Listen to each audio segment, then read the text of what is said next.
दूसरी बार टैंकर भेजा था, शकटासुर गाड़ी बन के आया, वायुयान जिसको एयरफोर्स भी कहते हैं, अर्थात यही था भवंडर तृणावर्त, इसको भी समाप्त किया। अर्थात कन्हैया ने तीनों सेनाओं को धराशायी करते, ये भी भाव है।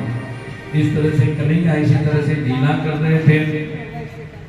एक दिन माता जी को दुग्ध पान करा रही थी और प्रातःकाल दही माखन भी खिलाई और गौ माता का भी दूध पिलाया। फिर कन्हैया दूध पीते जा रहे हैं, ये बीच में बंधनीय हो रहे हैं। भरतग्रहण धीष्टेस्तु दैत्यो निर्गलोचने अभ्यर्था व निपतत सालु बलुस्तो। अब यहाँ जब मैया ने देखा कि कन्हैया बहुत ज्यादा दुग्ध पान कर रहे हैं तो कहीं इनको अपच न हो जाए, नुकसान न हो, लेकिन कन्हैया छोड़ नहीं रहे। तब कन्हैया ने माता को अपना विश्वरूप का दर्शन कराया। जैसे मैया, मैं अकेला थोड़ी दूध पी रहा हूँ, आपका जो दूध पान है पूरे संसार को मिल रहा है। पूरा विश्वरूप का दर्शन उनके मुखारबिंद में कराया। तो मैया देख के चकरा गई कि मैं क्या देख रही हूँ। तो कन्हैया ने सोचा कि मुझे कहीं भगवान मान लेगी तो फिर गड़बड़ हो जाएगी। भगवान ये भी चाहते थे मैं इंसान से मिल के रहना चाहता हूँ, लेकिन इंसान जबरदस्ती मुझे ईश्वर बना करके बहुत बड़ा बना देता है। तो मैं तो चाहता हूँ कि इंसान हमारे साथ ये सम्मुख हम हो, जीव मोहित वही। मैं इतना ऊंचा भी नहीं चाहता हूँ कि मनुष्य सम्मुख न हो पाए। तो भगवान को सामने रहकर कार्य करना चाहते हैं। तो मैया यशो साधवी सहसा राजन संजात में पदो सन्मिलसा नेत्रे आसित सुविस्मिता। बड़ी चिंतित हो गई, मैं क्या देख रही हूँ। पीता प्रायश्च जननी सातस्य रुचिरस्मिता मुखम लाले दे राजन हिम्मतोत्तत से इदम। उसे जमाई लेते समय पूरा विश्व का दर्शन कराया। उसमें आधे नेत्र थे और आधे जगे हुए थे कन्हैया। तो धीरे धीरे कन्हैया की लीला आगे बढ़ने लगी। अयम और एक दिन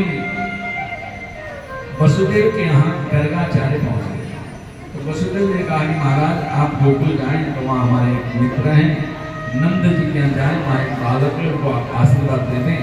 संतों का आशीर्वाद ढलता है, तो आप आशीर्वाद देकर आइए।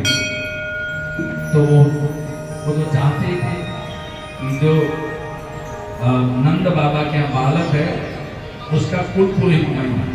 अब कुल पुरोहित का अधिकार है कि नामकरण संस्कार इत्यादि कराएं। तो अब लेकिन उस पुत्र के पिता का आदेश मिले तो मैं जाऊं। जैसे वसुदेव जी ने कहा कि महाराज नंद बाबा के यहाँ जाइएगा, उनको दर्शन देकर आशीर्वाद देकर आइएगा। उनको बस सूचना मिल गई, तो पहुंच गए वहाँ नामकरण घर पुरोहितो राजन यदुना सुमहातपा। और यदु के कुल पुरोहित थे, लेकिन वसुदेव प्रचोदित, वसुदेव ने उनको भेजा कि वहाँ जाइए। तो एक से गए, वहाँ जाकर देखा बाबा जी आइए आपका स्वागत है, हमारे लाला को कुछ आशीर्वाद प्रदान करो। क्या नाम है लाला का? नाम तो रखा नहीं है, अभी काफी बड़ा हो गया बालक, तो नाम रख लेना चाहिए। 11वें 12वें दिन के बाद नामकरण किया जाता है। कंस के डर से नहीं किया, अगर नामकरण करते तो कंस को पता लग जाता ये भी हाल का ही बालक है कि इसका अनिष्ट न कर दे, इसलिए हमने नामकरण नहीं किया। तो कोई बात नहीं, गौशाला में नामकरण करो, लेकिन संस्कार को रोकना नहीं चाहिए। कभी कभी बच्चों का संस्कार हम विलंब करते हैं तो उसका भाग्योदय नहीं होता है। किसी किसी का नामकरण के बाद, किसी किसी का यज्ञोपवीत के बाद भाग्योदय होता है, किसी का विवाह के बाद भाग्योदय होता है। तो अगर हम बच्चों का समय से संस्कार नहीं करेंगे तो बच्चों का भाग्योदय रुक जाएगा। इसलिए समय से काम करना बहुत जरूरी होता है। समय से आपको काम करना चाहिए। तो चलिए आपके कहने से हम गौशाला में नामकरण की तैयारी करते हैं। तो गौशाला में तैयारी की गई। दोनों बालक रोहिणी अपने पुत्र बलराम, यशोदा का पुत्र कन्हैया, दोनों माताओं ने अदला बदली कर ली। काफी दिन तक एक ही बच्चे को ले करके वो भी टूट गई, दूसरा बच्चा ले अपने से मिलाऊं, कौन किसका बच्चा कितना अच्छा है, कैसा गुणवान है, कैसा सुंदर है। एक दूसरे का बच्चा ले करके और एक आकार प्रकार मिलाने लगते हैं। हमसे हमसे अच्छा है कि खराब है। तो एक दोनों का बच्चा आपस में अदला बदली करके पहुंच गई। तो नंद बाबा के सामने जब रखी, उस समय नंद बाबा के बगल में यशोदा रानी रोहिणी के बेटा बलराम को लेकर बैठी थी। तो इसी समय में गर्गाचार्य ने देखा और समझ गए, अयम ही रोहिणी, तो कहा कि ये तो रोहिणी का बेटा है। अब यशोदा के गोदी में रोहिणी का बेटा, अयम ही मतलब यह तो रोहिणी का बेटा है। रमयन सूर्य दो गुणाई, अच्छे लोगों के बीच में रहने वाले, आख्यास्यते राम इति, इनका नाम राम होगा। बलाधिक्यम बलम विदु, इसलिए बल अधिक होगा इनके, बलराम भी नाम पड़ेगा। इनका रोहिणी का बेटा होने के कारण रोहिणी भी इनका नाम रहेगा। अर्थात बलराम का नाम रखने के बाद दूसरे बेटे को लिया आसन वर्णास्त्रयो यस्य। अब इनको तो इनका कहीं एक नाम हो तो रखूं। सतयुग में, त्रेता युग में, द्वापर युग में, कलयुग में, हर युग में इनका आगमन होता है। इसलिए शुक्लो रक्तधात्मित इदानीं कृष्ण नाम का सतयुग में गौर वर्ण के होते, त्रेता युग में लाल वर्ण के, इस समय कृष्ण रूप में हैं। और इनके एक नाम में बहुनी संति नामानि रूपाणि च सपस्यते, गुण कर्म न रूपाणि अन्यहम वेदनो जनः। बहुनी संति नामानि, एक नाम नहीं, बहुत से नाम हैं इनके। तो गोपाल सहस्र नाम, कृष्ण सहस्र नाम, विष्णु सहस्र नाम, वेंकटेश सहस्र नाम और राम सहस्र नाम, अलग अलग भगवान के सहस्र नाम बने। विष्णु सहस्र नाम में तीन, एक महाभारत से लिया गया, एक पद्म पुराण से लिया गया, एक स्कंद पुराण वाला विष्णु सहस्र नाम। अर्थात 3000 नाम तो पुराणों से हैं और साथ में अन्य भी नाम भगवान के। अर्थात बहुनी संति नामानि, एक नाम नहीं, बहुत से नाम हैं। क्यों? गुण कर्म रूपाणी, भगवान का जो गुण होता है, जैसा कर्म होता है वैसे भगवान का नाम होता है। जैसे एक नाम है अच्युत, अच्युत क्यों रखा? स्वरूपा न च्यवति, अपने स्वरूप से कभी च्युत नहीं होते, इसके लिए उनका नाम अच्युत पड़ा। एक दामोदर, भगवान के उदर में रस्सी से बांधा गया, इसलिए दामोदर नाम पड़ा। इसलिए गुण कर्म न रूपाणी, जैसा गुण जैसा कर्म भगवान के, उसके हिसाब से नाम बढ़ते चले जाते हैं, इसलिए बहुनी संति नामानि।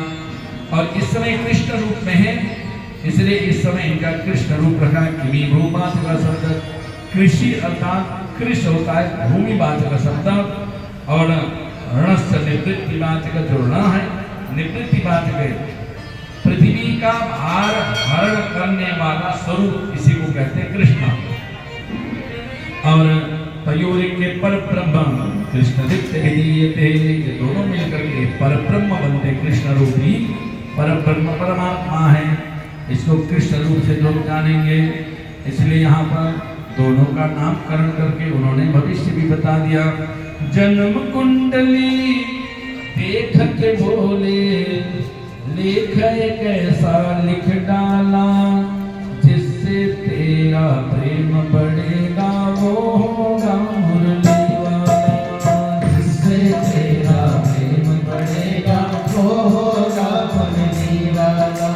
जन्म कुंडली देख के बोले हो, जन्म कुंडली देख के बोले, देख कैसा लिख डाला, जिससे तेरा प्रेम बढ़ेगा वो होगा मुरली वाला, जिससे तेरा प्रेम बढ़ेगा वो होगा मुरली वाला।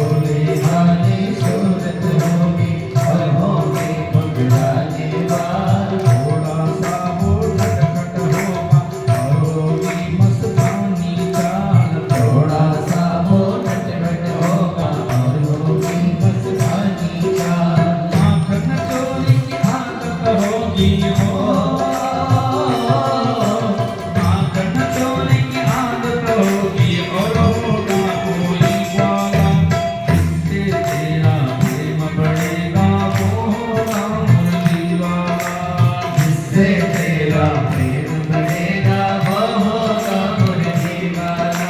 जन्म कुंडली के कज बोले लेकर कैसा लिख डाला, जिससे तेरा प्रेम बढ़ेगा वो होगा मुरली वाला। जिससे तेरा प्रेम बढ़ेगा वो होगा मुरली वाला।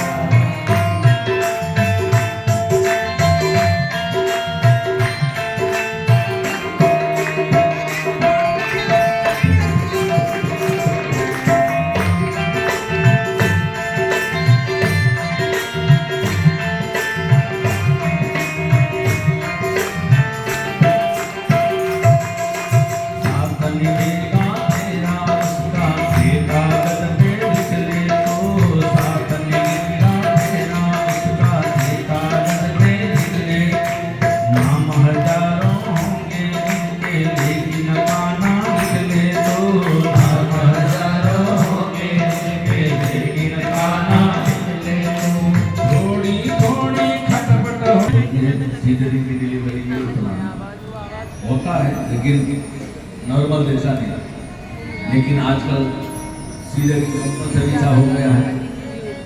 यहाँ जन्म के हिसाब से, नक्षत्र के हिसाब से जो नाम घटित होता है, उसी नाम के आधार पर व्यक्ति का जीवन चलता है।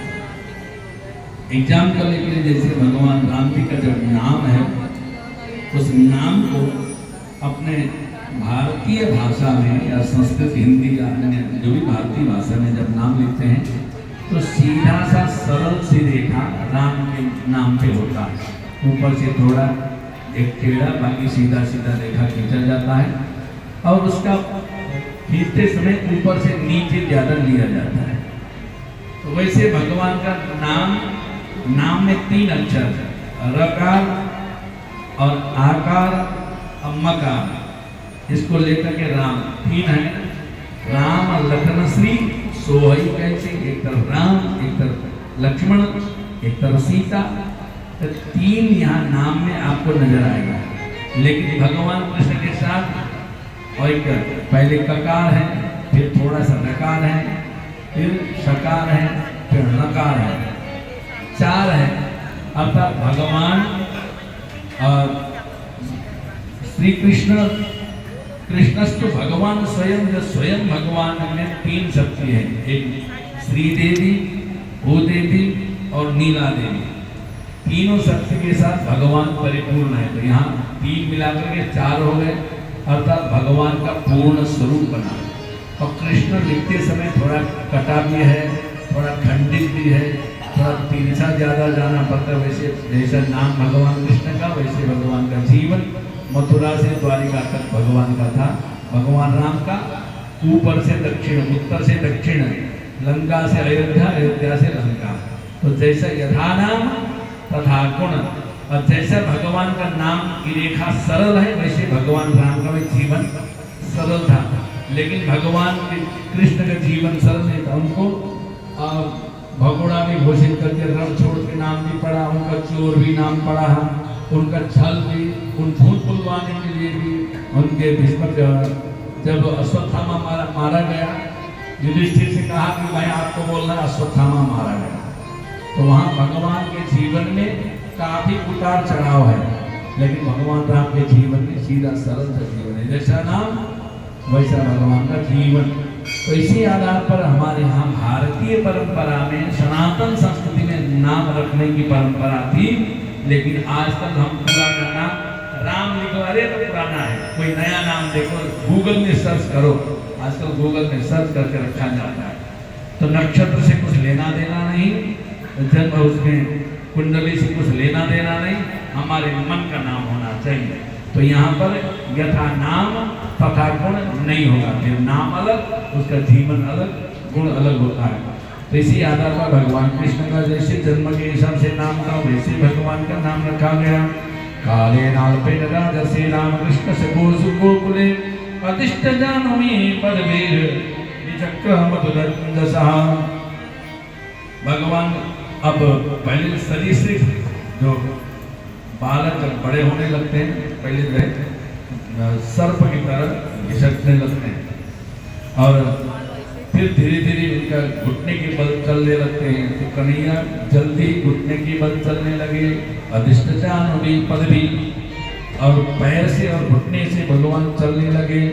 तब बड़े हो गए, ततस्तु भगवान कहते हैं बल वयस्य ब्रजबालके सहरामो रसीदम चिक्रीड़ी जैनम जनेन मुदन। जब उसके कन्हैया जब 4 हाथ पांव घुटने के बल चलते हैं तो धीरे धीरे कहाँ गए, सबसे पहले गौशाला। अब मैया यशोदा को पाया, कहीं सींग वाले जानवर से खतरा न हो, आग से या पानी से बचाने के लिए मैया यशोदा बार बार कन्हैया को देखती रहती है। और कन्हैया बार बार गौशाला में जाने का प्रयास करते हैं, और कभी कभी गोबर में लथपथ देख करके फिर लेकर के आती है और हंसते हुए उसको नहलाती धुलाती है कन्हैया को। काले नापिन राधर से गोकुले राम के इसी तरह से बालीला करते हुए कन्हैया सबको आनंद प्रदान करते हुए माखन मैया खिलाती है। कन्हैया स्वयं भी खाने लगते हैं। एक दिन दूध उबलने के लिए रख के आई थी, तब कन्हैया को उसमें तदी बंधन कर रहे थे। कन्हैया मैया से दुग्ध पान की याचना कर रहे थे, अभी तो थोड़ा रुक जाओ, अभी मैं थोड़ी देर में तो दुग्ध पान कराऊंगा। कन्हैया कहा कि नहीं, मुझे जल्दी है जल्दी है। तो मैया उनकी बात नहीं सुन रही है। इधर दूध उफानने की आवाज आ गई, तुरंत से छोड़ जाके दूध बचाने चली गई। कन्हैया को आया क्रोध, मैं बार बार बोल रहा हूँ मेरे लिए उनको दूध प्यारो है, उनको दूध प्यारो हो गया। तो कन्हैया को आया गुस्सा, वहीं लोड़ा पड़ा था, लेकर के मारा, सब बिखर गया। दही माखन इधर इधर गोरस बिखर गया। जब मैया दूध को बंद करके आई तो इधर देखा कन्हैया कोने में बैठा हुआ। अब क्या डांटू, ऐसे मुंह बनाए थे कि मैया इस तरह गुस्सा अपने आप शांत होगा। इसी तरह से बालीला करते हुए कन्हैया धीरे धीरे बड़े हुए। अब कन्हैया चलना शुरू करके ठुमक ठुमक मन मोहनिया बने, ठुमक ठुमक मन मोहनिया बने, झूमी झूमी पग धरत भूमि पर, झूमी झूमी पग धरत भूमि पर, गतिमान